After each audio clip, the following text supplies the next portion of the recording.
Welcome to Globe Glimmers. Today we will be talking about Burkina Faso. Burkina Faso's president, Capitaine Ibrahim Traoré, has been shaking things up. What's interesting is, this isn't your typical power grab. Across Africa, people are actually vibing with this guy. They're seeing a leader who's not afraid to roll up his sleeves and get things done. So, what's got everyone so hyped about Capitaine Traoré? Well, let's break it down.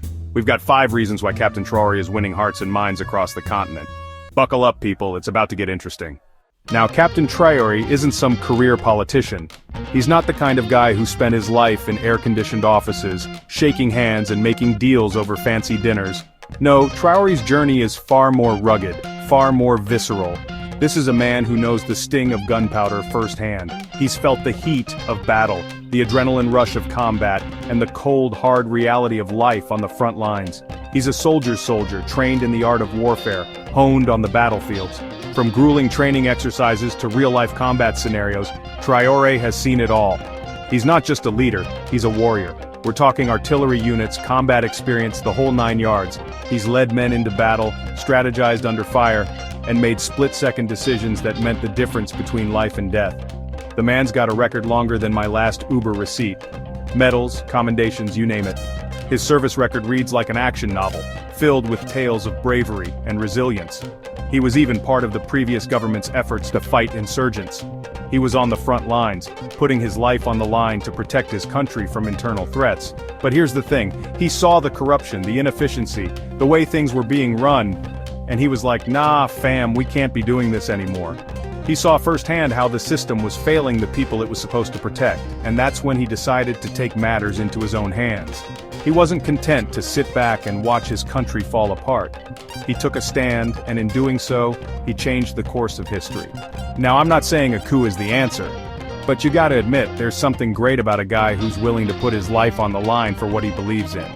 It's a bold move, one that requires immense courage and conviction. Of course, the international community, they're all like, Captain, coups are so last season, they see it as a step backward, a return to instability. But on the streets of Burkina Faso, different story, the people there have a different perspective. They see the reality of their daily lives, the struggles, the hardships. People are tired of the same old, same old. They're fed up with the status quo, with leaders who promise change but deliver nothing. They're looking for something different, something real. They're tired of empty promises and leaders who are more interested in lining their pockets than serving the people. Corruption has been a cancer, eating away at the fabric of their society. They see Traoré as a breath of fresh air, a man of action, a leader who's not afraid to get his hands dirty.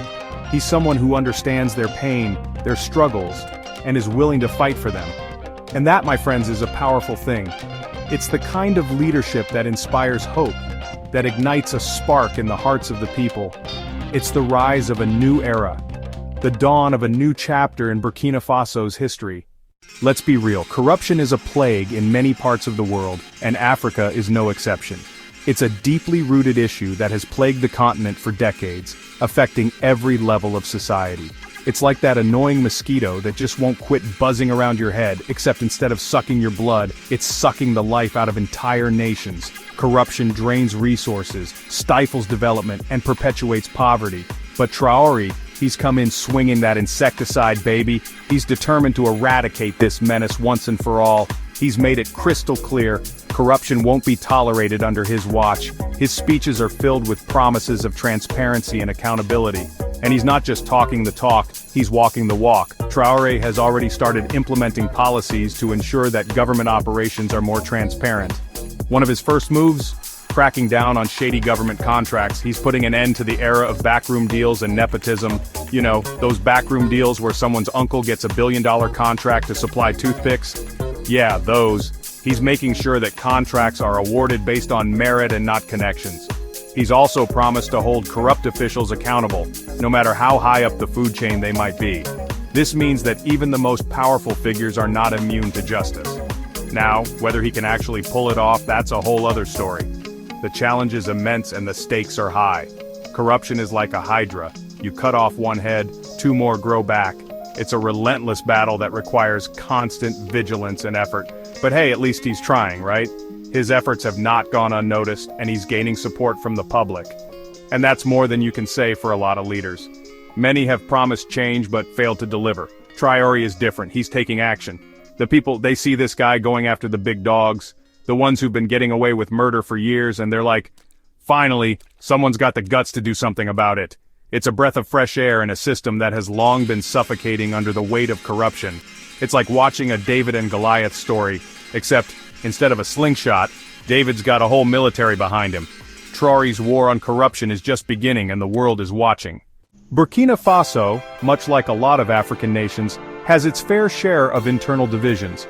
These divisions are not just political but also deeply rooted in ethnic and regional differences that have existed for generations.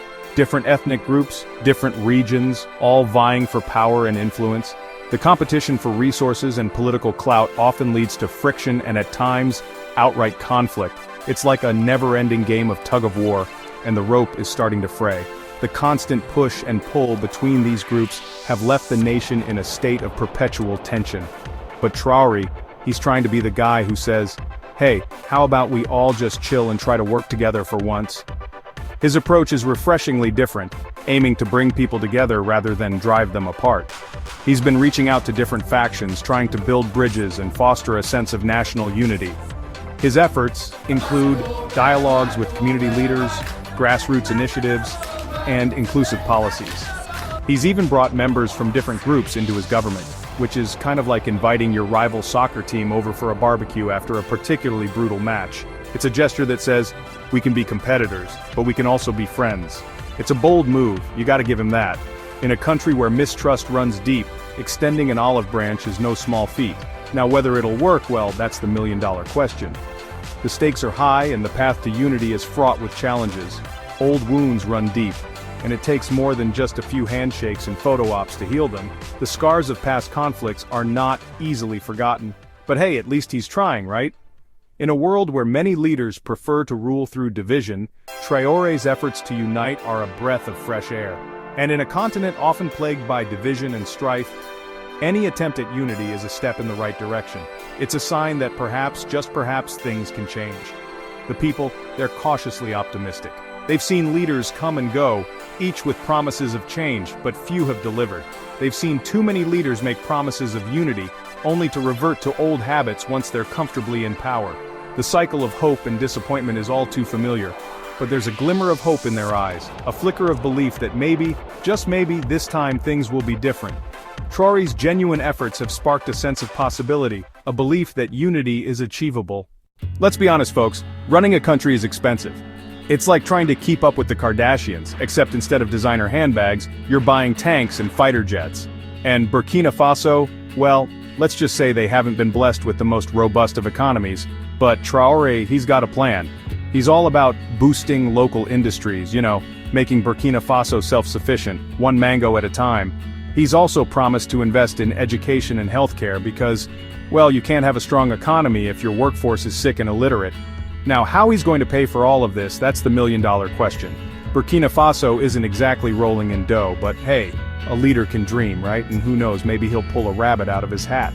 Stranger things have happened. The people, they're hopeful, but also a little skeptical. They've heard it all before, promises of economic prosperity that never quite materialize. But there's a cautious optimism in the air, a sense that maybe, just maybe, this time, things will be different. Now, this is where things get really interesting. Traoré isn't just content with fixing Burkina Faso, oh no, he's got bigger fish to fry. He's talking about a united Africa, a continent free from foreign interference, a powerhouse on the world stage. It's a dream that's been shared by many African leaders before him, from Kwame Nkrumah to Thomas Sankara. And just like those leaders, Traoré's vision is rooted in Pan-Africanism, the idea that African nations are stronger together than they are apart. He's spoken out against neo-colonialism, the way former colonial powers still exert influence over African nations, often to their detriment. He's called for greater economic cooperation between African countries, for a continent that's no longer reliant on aid and handouts. It's a bold vision, one that's resonating with young people across the continent. They're tired of seeing Africa portrayed as a place of poverty and conflict. They want to see a continent that's in control of its own destiny, a continent that's finally living up to its potential. Now, whether Traoré can actually achieve this vision, well, that's a whole other story. Uniting a continent is no easy feat, especially one as diverse and complex as Africa. But hey, a leader can dream, right? And who knows, maybe Traoré will be the one to finally make that dream a reality. So there you have it, folks. 5 reasons why Capitaine Ibrahim Traoré is capturing hearts and minds across Africa. He's a military man with a vision, a reformer with a plan, and a leader who's not afraid to shake things up. Now, whether he'll succeed, only time will tell. But one thing's for sure, he's injected a much-needed dose of hope and optimism into a continent that's often starved for both. The world is watching, waiting to see if this young captain can truly live up to the hype and usher in a new era for Burkina Faso and for Africa as a whole.